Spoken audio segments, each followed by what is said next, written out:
In-invite ako dito ng tropa ko guys. Etong si Kamote ako at saka si Chami. Ano mga tropa mo ba yan? Mga tropa ko yan. Halatang mga kupal. In-invite nila ako dyan guys kasi gagawa daw po kami ng meta. Medyo kinakabahan nga ako dito sa meta na to guys eh. Pero sabi nila basta digi lang daw ako eh. Sila na daw bahala. Tignan nga natin to guys. Tapos yung pinartner nila sa digi guys, Mia at saka Saber. Ano kayang meta to guys? Sabi nila sagasa daw tawag dito eh. Samahan ko lang daw palagi yung Mia guys, sabi ng tropa ko dyan. Eh di parang digi strat yun guys no? Pero hindi daw guys eh. Sabi nila dyan pag may ultimate na ako, ipapakita na nila. Basta mag ultimate lang daw ako, tapos second skill kapag may lumalapit na kalaban. Gets ko na mga brad. Siguro para hindi ma-crowd control yung Mia tsaka Saber pag clash. Sige nga, tignan nga natin. Okay, mag SS lang daw ako, sabay second skill. Oo nga no, parang effective guys. Kasi tuloy-tuloy sila nakaka-attack. Tapos mahihirapan sila makatakas dahil sa second skill ni Diggy. Okay, maganda to guys ah. Okay, gets ko na guys, gets ko na. So kailangan ko lang mag-SS lagi. At samahan yung Mia. Tsaka maganda rin to guys, pampushan. Diggy tsaka Mia. Dito, makakabasag na naman kami oh. Tsaka mahirap pigilan yung Mia guys kapag may kasamang Diggy. Kasi hindi maka-crowd control eh. Tapos sasamahan pa ng Saber yung SS niya.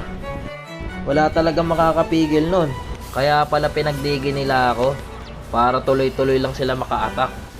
Eto, ipapakita ulit namin guys. So dito mag-SS lang ako para tuloy-tuloy mag-attack. Ang kaso nauna yung SS ko guys eh. Pero maganda guys ha. Lalo na pag na-perfect nyo. Gagi, nandito pala yung Leslie. Ulitin natin dito mga brad. Hintayin natin mag-SS receipt yan. Okay, nag-SS na. SS din tayo. Ang kaso naman, nahuli yung Mia. Maganda sana to kung nagkakasabay kami. Hindi ko mapakita na maayos guys. Pero mamaya papakita namin guys. Solid to. Maganda pala to no. May Diggy kayong kasama, tas Mia Saber. Eto, Dirot, pumasok oh.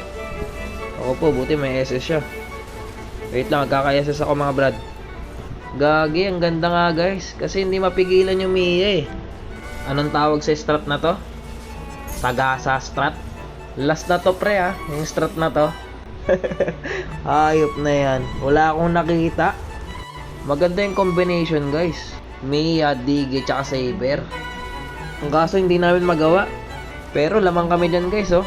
Sumakit na yung Mia namin eh. Recommended tong combination na to guys. Tsaka kahit anong hero guys, basta may Diggy kayo. Pwede. Dito oh, hindi may stun yung Mia namin guys oh. Napakadaya. Oh, di ba? Dalawa pa lang kami ng Mia diyan.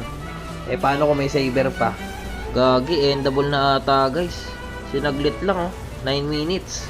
Nahirapan kasi sila sa Mia guys eh, may Diggy. Ayun ang sinasabi ko sa inyo. Pag natali, wala na. Walang palag yung kalaban eh. Gagi, legit. Ang daling manalo pre pag naka-Diggy kayo tsaka Mia. Samahan nyo ng Saber. Kasi dito 9 minutes pa lang pre oh.